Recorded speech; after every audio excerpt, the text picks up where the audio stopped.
नमस्कार. सूर्यबाईंच्या वर्गामध्ये आपल्या सर्वांचे मनपूर्वक स्वागत आहे. आजच्या माझ्या तासाला आपण शिकणार आहोत शब्दांच्या जाती. मराठी व्याकरणाचा सर्वात प्रमुख घटक जो आहे शब्दांच्या जाती. शब्द म्हणजे काय आणि शब्दांच्या जाती म्हणजे काय हे सर्व आज आपण माझ्या व्हिडिओमध्ये शिकणार आहोत. आपण जी बोलतो भाषा, ती भाषा कशापासून बनलेली आहे? वाक्यापासून बनलेली आहे. आणि वाक्य कशापासून बनलेली आहे? तर वाक्य हे शब्दांपासून बनलेले आहेत आणि शब्दांची निर्मिती ही कशापासून बनलेली आहे? अक्षरांपासून बनलेली आहे. पण कोणती अक्षरं? अर्थपूर्ण. कोणती? अर्थपूर्ण अक्षरांच्या समूहाला शब्द असे म्हणतात. ही झाली शब्दाची व्याख्या. अर्थपूर्ण अक्षरांच्या समूहाला शब्द असे म्हणतात. मग जे शब्द म्हणजे उदाहरणार्थ इय, इक, नारा हे जे शब्द आहेत ह्यांना अर्थ आहे का? हाही अक्षरांचा समूह आहे पण ह्यांना अर्थ नाही आहे, मग आपण ह्यांना शब्द म्हणत नाही. परंतु हे जे शब्द आहे म्हणजे आता मी समजा मी घेतलं झाड, हा शब्द झाड नाही, वाच हा शब्द घेतला मी आणि त्याला नारा हा प्रत्यय जोडला तर काय झाला? हा शब्द हा पद हे तयार झालेलं आहे. म्हणजे नारा हे काय आहे? प्रत्यय आहे. त्याला प्रत्ययाला स्वतःचा अर्थ नाहीये, परंतु मूळ जो शब्द आहे वाच त्याला स्वतःचा अर्थ आहे. म्हणजे शब्द जो आहे त्या शब्दाला स्वतःचा अर्थ आहे, प्रत्ययाला स्वतःचा अर्थ नाही. पण ते प्रत्यय शब्दाला जोडल्यानंतर मात्र अर्थपूर्ण शब्द तयार होतो. तर मूळ जो शब्द आहे त्याला प्राकृत असे म्हणतात आणि आपण त्याला हे प्रत्यय जोडलं की काय तयार झाली? विकृती. विकृती ह्या शब्दाचा अर्थ काय? तर विकृती म्हणजे बदलणारा. विकृती म्हणजे काय होते? बदलणारा असा त्याचा अर्थ. आणि प्राकृत हा शब्द म्हणजे काय? तो मूळ शब्द जो वाच वगैरे, लिही, वाच वगैरे. आता इय म्हणजे आता समजा वाच, वाचनीय, वाचनीय म्हणजे वाचन हा मूळ शब्द झाला तर त्याला इय जोडल्यामुळे काय झाला? तो एक अर्थपूर्ण शब्द झाला. इक म्हणजे आता प्रमाण, प्रामाणिक, प्रामाणिक त्याला इक हे प्रत्यय जोडलेलं आहे. जसं वाचणारा त्याला नारा हे प्रत्यय जोडलेलं आहे. म्हणजे प्रत्ययाला स्वतःचा अर्थ नाही पण ते मूळ शब्दाला जोडल्यानंतर मात्र त्या पूर्ण शब्दाला काय होतो? एक अर्थ तयार होतो. तर ह्याच्यावरूनच आता आपण शिकणार आहोत शब्दांच्या वेगवेगळ्या ज्या जाती कोणत्या कोणत्या आहे आणि ते जे शब्द आहे त्या शब्दांचं स्थानावरून सुद्धा त्यांची जात ठरली जाते. ते आता आपण पाहणार आहोत. पुढे मी काही शब्दांचे वाक्यांचे समूह देते, त्याच्यावरून तुमच्या लक्षात येईल. आता ही मी काही वाक्य मांडलेली आहे, तुम्हाला ती वाक्य वाचून दाखवते मी. पक्षी फांदीवर बसला. आता इथे वर हा शब्द आलाय. रामाने सीतेस वरले. वर. वरमाय तोऱ्यात वावरते. वर.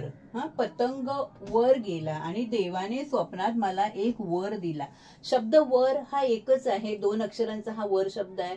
पण प्रत्येक ठिकाणी ह्याचं जे कार्य आहे म्हणजे जात जी आहे ती बदललेली आहे. आता इथे लिहिलंय पक्षी फांदीवर बसला. ह्याला आता ह्या फांदीला हा जोडून आलेला शब्द आहे, ह्याचं इथे काम काय आहे? ह्याला म्हणतात इथे शब्दयोगी अव्यय. आता ह्याच्यावरून तुम्हाला मी शिकवणार आहे शब्दांच्या जाती कशा ओळखायच्या आणि कोणकोणत्या आहे. आता बघा फांदीला जोडून आलेला हा शब्द आहे वर, म्हणून हा शब्दयोगी अव्यय. इथे लिहिलंय रामाने सीतेस वरले. हे ते क्रिया पूर्ण करते म्हणजे हा इथे क्रियापदाचं काम करतोय. इथे क्रिया दर्शवली आहे ना, वरले, म्हणून हा वर हा इथे काय आहे? क्रियापद आहे. इथे लिहिले वरमाय तोऱ्यात वावरते. कोणती माय? वरमाय. वर म्हणजे नवऱ्याची आई. मग इथे वर विशेषणाचं काम करत आहे. बघा हा शब्द एकच आहे वर, पण प्रत्येक ठिकाणी त्या वराचा अर्थ बदललेला आहे. अर्थ बदलल्यामुळे इथे शब्दाची वेगवेगळी जात आलेली आहे. इकडे लिहिलंय पतंग वर गेला. आता वर गेला म्हणजे गेला हे काय आहे? क्रियापद. मग क्रियापदाबद्दल विशेष माहिती सांगतोय म्हणून इथे काय आहे? तो क्रियाविशेषणाचं काम करत आहे. आलं लक्षात?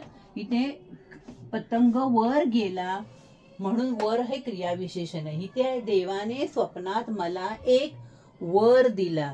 आता एक वर दिला, इथे वर हे नामाचं काम करत आहे.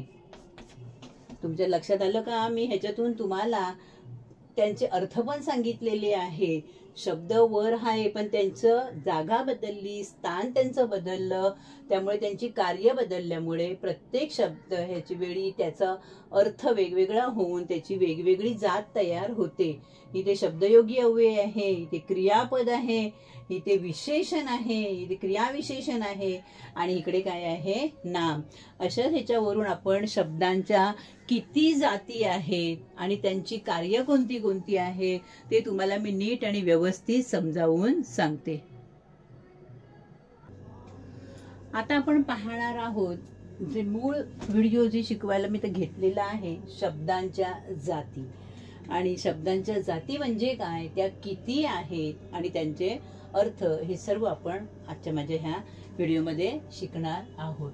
आता शब्द जे आहेत, शब्द दोन प्रकारचे असतात, विकारी आणि अविकारी. म्हणजे ज्यांना विकार होतो, विकार होतो म्हणजे काय, बदलतात, त्यांच्यामध्ये बदल होतो, त्याला विकार म्हणतात. त्यांना सव्यय असं सुद्धा म्हणतात. व्यय म्हणजे बदल होणे, आलं लक्षात? सव्यय बदल होतो.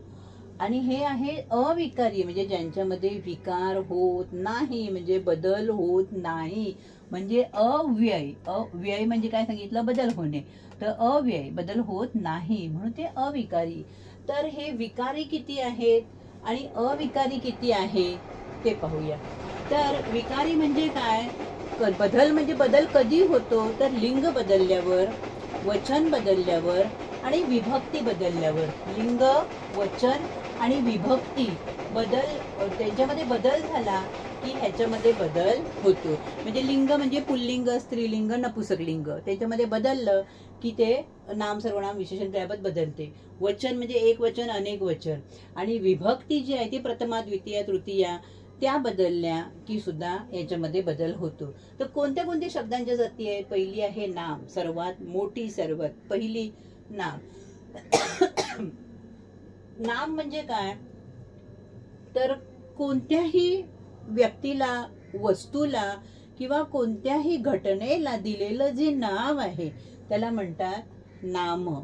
नामाची व्याख्या कळली का तुम्हाला? कोणत्याही घटनेला, वस्तूला, व्यक्तीला दिलेलं जे नाव आहे त्याला काय म्हणतात? नाम असे म्हणतात.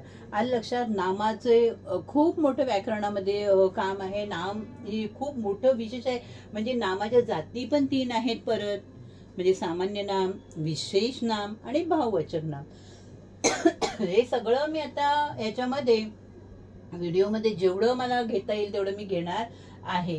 तर पहिलं तुम्हाला सांगितलं काय, नाम म्हणजे तर समजा एखाद्या व्यक्तीचं, मुलाचं, मुलीचं, म्हणजे पुरुष स्त्रीचं जे नाव असतं ठेवलेलं, उदाहरणार्थ प्रणाली म्हणा, सीता म्हणा, मुलाचं नाव विलास असेल, अमेय असेल, ही नावं झाली.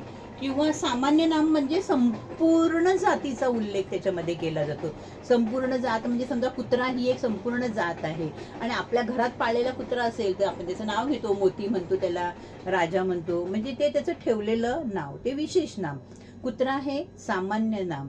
परंतु ज्यावेळी आपण तो माझा कुत्रा खूप चांगला आहे, मग चांगला हा जो आहे शब्द तो भाववाचक नाम. म्हणजे चांगला जो आहे की ना, शहाणा, हुशार, गोड, कडू, हे जे आहे त्यांना भाववाचक नामे म्हणतात. मग भाववाचक नाम म्हणजे काय, तर ते कल्पनेतून त्यांचं हे होतं, कल्पनेतून. म्हणजे काय, तर ते स्पर्श करता येत नाही, अनुभवता येत नाही, ते दिसत नाही आपल्याला. आलं लक्षात? तर आपल्याला गोड, साखर गोड आहे, मग गोड ही एक चव आहे, ती डोळ्यांनी दिसत नाही. आलं लक्षात? तिची जाणीव होते. कडू आहे, गोड आहे, चांगलं आहे, वाईट आहे, हुशार आहे, ही भाववाचक नामं आहेत. आलं लक्षात? त्यांना स्वभाव विशेष पण म्हणतात. तर हे झाले सगळे नामाचे तुम्हाला मी प्रकार सांगितले. पुढे आहे सर्वनाम. सर्वनाम म्हणजे नामाऐवजी येणाऱ्या शब्दाला सर्वनाम असे म्हणतात. नामाऐवजी म्हणजे नामाचं पुनरावृत्ती. म्हणजे आता एखादं सीता रामाची पत्नी होती, सीतेने रामास वरले, सीता रामाबरोबर वनवासास गेली, म्हणजे प्रत्येक वेळी सीता सीता न बोलता ती म्हणणार. म्हणजे सीता ही रामाची पत्नी होती, ती रामाबरोबर वनवासात गेली, ती रामाबरोबर, तिला रावणाने पळवलं, म्हणजे नावाची पुनरावृत्ती टाळली गेली. म्हणजे नामाऐवजी येणाऱ्या शब्दाला काय म्हणतात? सर्वनाम म्हणतात. तर विशेषण म्हणजे काय, विशेषण म्हणजे नामाची विशेष माहिती सांगणाऱ्या शब्दाला विशेषण म्हणतात. नामाची किंवा सर्वनामाची विशेष माहिती सांगणाऱ्या शब्दाला, म्हणजे रूपा शहाणी मुलगी आहे, मग शहाणी या शब्दाने रूपाबद्दल विशेष माहिती सांगितली ना, म्हणून ते झालं विशेषण. क्रियापद म्हणजे काय, तर जो वाक्याच्या शेवटी येतो, वाक्याचा अर्थ पूर्ण करतो, अशा क्रियावाचक शब्दाला क्रियापद असे म्हणतात. ते लिंगवचन विभक्तीप्रमाणे बदलतात. ते विकारी आहे. नाम, सर्वनाम, विशेषण आणि क्रियापद. ओके, आता पुढे जाऊया आपण. अविकारी. अविकारी म्हणजे मी काय सांगितलं, त्यांना विकार होत नाही. ते लिंगवचनामुळे विभक्तीमुळे त्यांच्यामध्ये काही केला बदल होत नाही. उदाहरणार्थ क्रियाविशेषण म्हणजे एक असू दे किंवा अनेक असू दे, मुलगा असू दे किंवा मुलगी असू दे, क्रियाविशेषणात बदल होत नाही. क्रियाविशेषण परत दोन प्रकारचे आहेत. क्रियाविशेषण अव्यय सुद्धा आहे आणि नुसतं क्रियाविशेषण. म्हणजे उदाहरणार्थ सांगितलं मी तुम्हाला म्हटलं तर रूपा ही चांगली गाते, तर रूपाच्या ऐवजी मी मुलाचं नाव घेतलं, रुपेश चांगला गातो. आता दोन्ही क्रियाविशेषणाचंच काम करतात, चांगला आणि चांगली. आलं लक्षात. पण लिंग बदलल्याबरोबर काय झालं, ते क्रियाविशेषण बदललं, त्याला नुसतं क्रियाविशेषण म्हणतात. तर अव्यय म्हणजे काय, तर रूपा हळू चालते, रूपाच्या ऐवजी मी रुपेश म्हणणार, रुपेश हळू चालतो. त्याच्यानंतर सर्व मुले हळू चालतात. हळू या शब्दामध्ये बदल होत नाही, तो क्रियाविशेषण अव्यय. तुमच्या लक्षात आलं असेल मला काय सांगायचंय. क्रियाविशेषण आहे एक वेगळं, जे बदलते त्याला क्रियाविशेषण म्हणतात, आणि जे क्रियाविशेषण बदलत नाही त्याला क्रियाविशेषण अव्यय असे म्हणतात. लक्षात घ्या. पुढे जाऊया शब्दयोगी अव्यय. जो शब्दाला जोडून येतो, म्हणजे झाडाखाली, झाडावर, टेबलाच्या खाली, ह्याच्या पुढे, त्या पुढे, हे जे मागे, पुढे, खाली, वर, ते जे मगाशी झाले त्यांना काय म्हणतात, शब्द. मगाशी इय, इक, नारा, हे सगळे काय आहे, शब्दयोगी अव्यय आहे. उभयान्वयी अव्यय म्हणजे काय, उभयान्वयी अव्यय म्हणजे जे दोन वाक्य किंवा दोन शब्दांना जोडते. म्हणजे राम आणि सीता, मग आणि हा जो शब्द आहे तो उभयान्वयी आहे. व हा उभयान्वयी आहे. पण, परंतु, म्हणून हे दोन वाक्यांना, म्हणजे दोन वाक्यांना जोडतं किंवा दोन शब्दांना जोडतो, त्याला म्हणतात उभयान्वयी अव्यय. आणि शेवटचं आहे केवल प्रयोगी अव्यय. केवल प्रयोगी अव्यय म्हणजे काय, ज्यावेळी आपल्या भावना दाटून येतात, त्यावेळी आपल्या तोंडातून जे उच्चार निघतात, जे उद्गार निघतात, त्याला केवल प्रयोगी अव्यय म्हणतात. किंवा उद्गारवाचक सुद्धा ह्यालाच म्हणतात, उद्गारवाचक अव्यय म्हणतात किंवा केवल प्रयोगी असे म्हणतात. लक्षात. भावना दाटून आल्यावर आपल्या अबो, आहा, वाव, हे जे आहे ते केवल प्रयोगी अव्यय आहे. तुम्हाला माझा व्हिडिओ आवडला असेल तर नक्की लाईक आणि शेअर करा, आणि माझा व्हिडिओ कसा वाटला ते कमेंटमध्ये नक्की कळवा. शब्दांच्या जाती मी तुम्हाला पूर्णपणे घेण्याचा प्रयत्न केलेला आहे. धन्यवाद.